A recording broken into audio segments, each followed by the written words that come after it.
I think I often said to you before that when you look at the gospel and read the gospel, you got to, a good way of, I'll put it a different way, a good way of reading the gospel is to say, where do I fit into the gospel this morning? That's a good way of looking at it. And so I always smile to myself, Jesus is, has a go again at the Pharisees and the scribes and the Pharisees, and he says they like going around wearing long robes. So I have to have a look at myself, long robes. And he doesn't leave it at that, and then he says, and they like the seats of honor at the front of the synagogue. I think, what's the difference between me and a Pharisee or the scribe? Yeah. So that's one. So it's good when you put yourself into the gospel. And they like being greeted obsequiously. Like you say, hello, Father, how are you? Being greeted obsequiously in the marketplaces. Now, we move on because I want you to really think along with me, and we may come to a conclusion that you maybe haven't come to before in the gospel this morning. And then he goes on with a stronger criticism of the scribes and Pharisees. He says, they devour, that's a strong word, they devour the houses or the properties of widows. That's not a very nice thing to say, is it? And Jesus could be very strong in his language at times.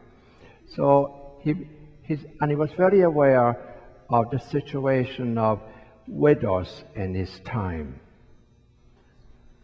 And I think, it's something we ought to be aware of nowadays too.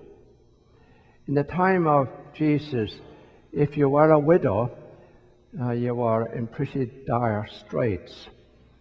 And if you didn't have an older son in the parish, you really were in a very dire strait.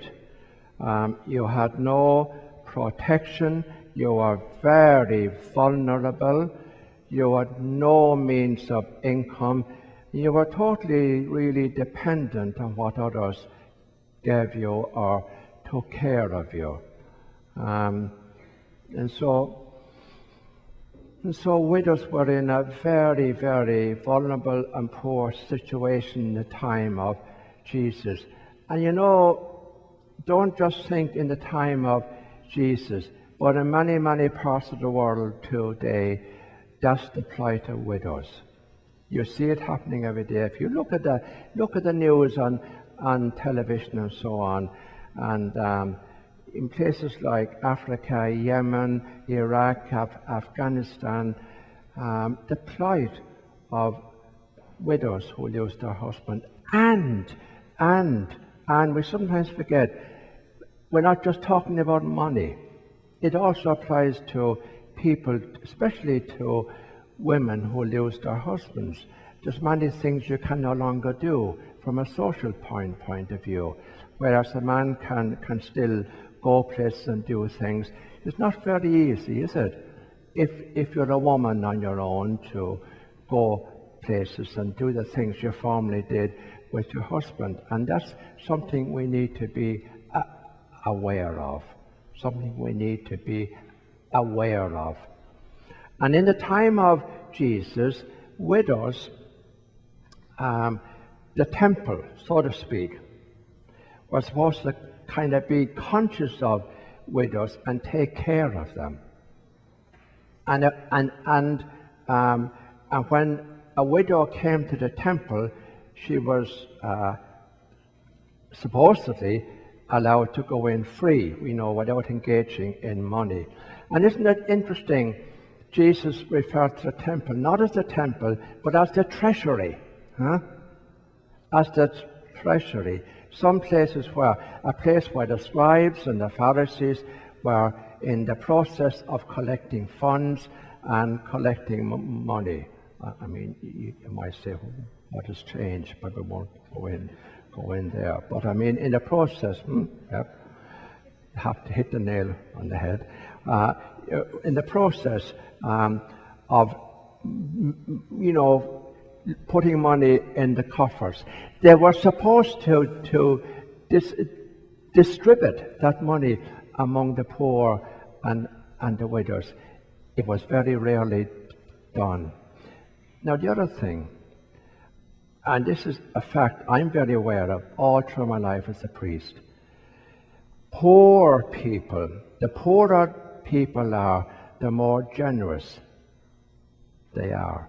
Now I don't know why that's a fact of life.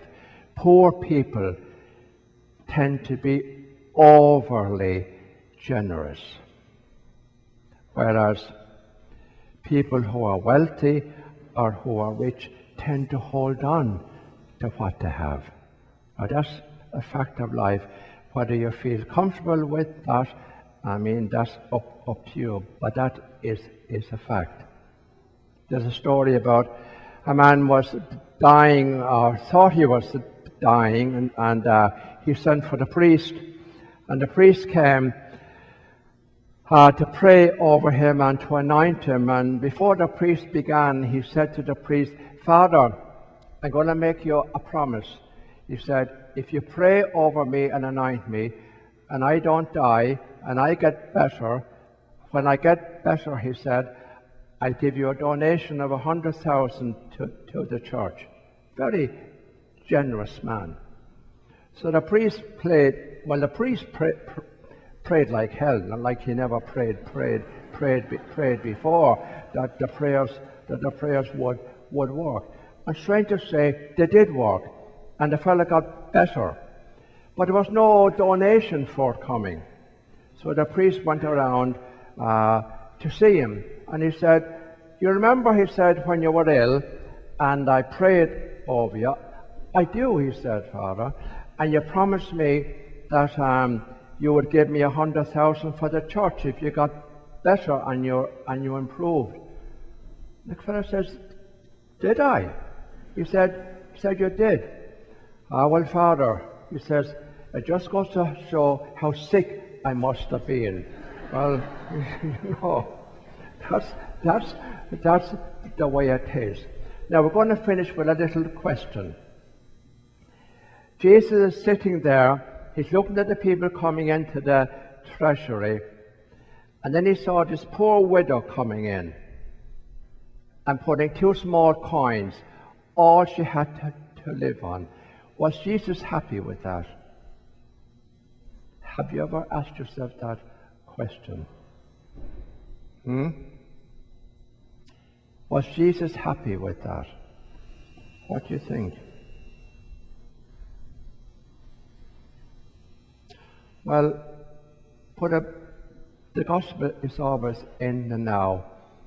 If some poor person came in here, a homeless person or a widow who had no income and was just, on subsistence level, and she put everything she had in the basket, would I be happy? Well, I wouldn't be happy. Would you be happy? No. Why do we always think Jesus was praising her? See how we kind of take things out of context. And I guarantee you, in many, many churches today, and I've heard it being used, this homily or this particular reading from the gospel will be used in many churches today to encourage people to give more. No, that's a fact. Okay, it mightn't be the right thing to say. It may not be politically correct, but it's true. I've heard it being used, and that poor widow being picked out as an example, and the priest having a go at the people in church. Look, she gave everything she had. How come you're keeping it in your pocket? Something like that. There was a priest in our diocese one time back in England where I walked, and he used to love the Sunday when the parable of the Good Samaritan would come up, because he'd always say to the people, He says, what did the Good Samaritan do when he took the man to the inn? What did he do? And so they'd answer, he opened his purse and took out a penny and gave it to the innkeeper. And he says, that's the problem with this parish here. We've got too many Good Samaritans who come here every Sunday, open their purse, and put a penny on the plate. You see? you see how people can twist things. So I want you to think about that. Look at the gospel, put it into context, and he talks about the scribes and Pharisees devouring, taking advantage of widows. So he wasn't actually praising that widow.